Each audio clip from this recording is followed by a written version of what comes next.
नमस्कार दोस्तों, आपका स्वागत है हमारे YouTube चैनल पर। आज हम बात करेंगे पीएम मोदी आज मेरठ से करेंगे लोकसभा चुनाव अभियान की शुरुआत। जयंत चौधरी भी मंच पर रहेंगे मौजूद। प्रधानमंत्री नरेंद्र मोदी रविवार को भाजपा की अगुवाई वाले एनडीए गठबंधन के लोकसभा चुनाव अभियान की शुरुआत मेरठ से करेंगे। इस मौके पर मुख्यमंत्री योगी आदित्यनाथ, हरियाणा के मुख्यमंत्री नायब सैनी के अलावा हाल ही में एनडीए के सहयोगी बने राष्ट्रीय लोकदल के मुखिया जयंत चौधरी भी मंच पर मौजूद रहेंगे।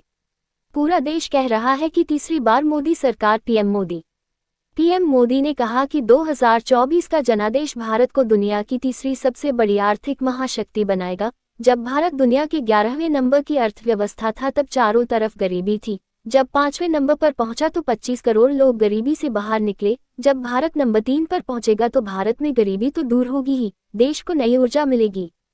पीएम मोदी ने कहा कि पूरा देश कह रहा है कि तीसरी बार मोदी सरकार। 4 जून 400 पार। मैंने लाल किले से कहा था यही सही समय है।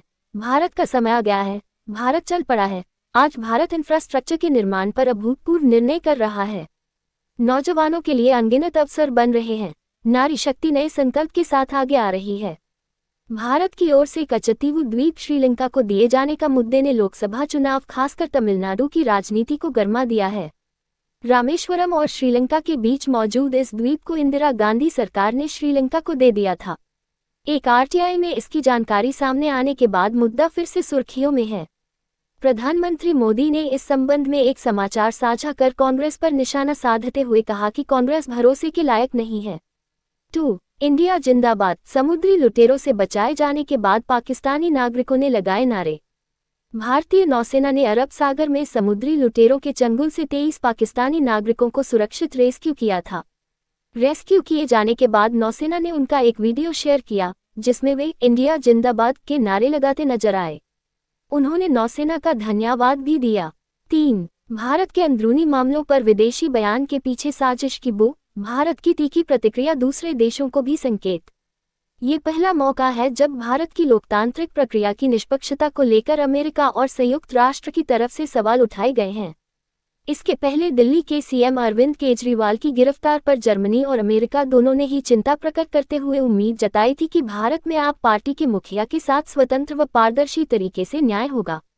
सख्त संदेश देने में कोई कोताही नहीं।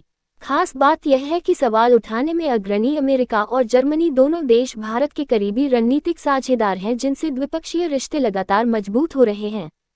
फिर भी भारत ने इन्हें सख्त संदेश देने में कोई कोताही नहीं की है।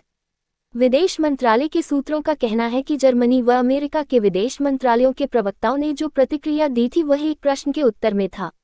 इसके बावजूद जिस तरह से भारत की न्यायिक प्रणाली पर संदेह जताया गया उसको काफी गंभीरता से लिया गया है। विदेश मंत्रालय की प्रतिक्रिया। यही वजह है कि विदेश मंत्रालय ने जर्मनी और अमेरिका के दूतावास के वरिष्ठ अधिकारियों को बुलाकर अपनी आपत्ति से अवगत कराया। अगर भारत की किसी कूटनीति के संदर्भ में यह बात कही गई होती तो विदेश मंत्रालय भी एक प्रतिक्रिया जताकर मामले को रफा दफा कर देता, लेकिन न्यायिक प्रणाली पर सवाल उठाने या लोकतांत्रिक प्रक्रिया को निशाना बनाने पर मामला गंभीर हो जाता है। सवाल उठाने के पीछे की साजिश। सनद रहे कि अमेरिका के विदेश मंत्रालय और संयुक्त राष्ट्र के सामान्य प्रेस कॉन्फ्रेंस में केजरीवाल की गिरफ्तारी और कांग्रेस के बैंक खाते जब्त किए जाने से जुड़ा सवाल वाशिंगटन स्थित बांग्लादेश मूल के एक ही पत्रकार ने पूछे हैं। कई देशों की तरफ से एक ही सवाल उठाने के पीछे कोई साजिश तो नहीं। इसके जवाब में विदेश मंत्रालय के एक वरिष्ठ अधिकारी का कहना है कि कुछ शक्तियां भारत को किसी न किसी मामले में घेरने की कोशिश करती हैं। कभी मीडिया में आलेख के जरिए तो कभी सरकारी या गैर सरकारी एजेंसियों की रिपोर्ट के जरिए ऐसा किया जाता रहा है। ये पुरानी परंपरा है। भारत का कड़ा जवाब इन्हें नागवार गुजरता है। 4. इलेक्शन 2024। अरुणाचल प्रदेश की 60 विधानसभा सीटों पर भी 19 अप्रैल को वोटिंग होनी है। इस बीच यहां से एक बड़ी खबर सामने आई है। अरुणाचल की 10 सीटों पर भाजपा को वोटिंग से पहले ही जीत मिल गई है। इनमें मुख्यमंत्री पेमा खांडू, उप मुख्यमंत्री चाउना मेन भी शामिल हैं। भारत चीन सीमा के पास मुक्तो विधानसभा क्षेत्र से विधायक के रूप में खांडू का ये चौथा कार्यकाल होगा।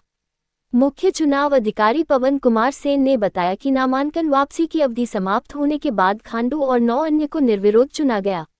उन्होंने कहा कि 6 विधानसभा क्षेत्रों में एक नामांकन पत्र दाखिल किया गया है, जबकि 4 अन्य में 5 मनोज तिवारी ने कहा, अरविंद केजरीवाल को दिल्ली की माताओं बहनों की हाय लगी है।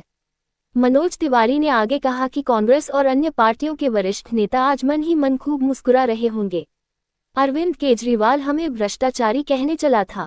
उन्होंने कहा, याद रखिए, सोनिया गांधी, राहुल गांधी को जब भ्रष्टाचार की जांच के लिए ईडी का समन भेजा गया तो उन्होंने उसका जवाब दिया और लड़ भी रहे हैं। लेकिन अरविंद केजरीवाल ने ईडी का समन 9-9 बार ठुकरा दिया। आज इन सभी भ्रष्टाचारी लोगों का गैंग वहां इकट्ठा हुआ है। वह सभी मन ही मन मुस्कुरा रहे होंगे कि अरविंद केजरीवाल से ठीक बदला लिया। केजरीवाल ने गरीबों, झुग्गी वालों और बुजुर्गों के साथ धोखा किया है। आज उनको इसका परिणाम मिल रहा है। उन्होंने कहा, मुझे पूरा विश्वास है कि जिस रामलीला मैदान से आम आदमी पार्टी और अरविंद केजरीवाल ने अपनी राजनीति की शुरुआत की थी, उसी रामलीला मैदान में उनका पतन भी होगा और दिल्ली की जनता भी यही चाहती है। आपकी राय और सुझाव हमें कमेंट्स में बताएं और इस वीडियो को लाइक और शेयर करना न भूलें। धन्यवाद।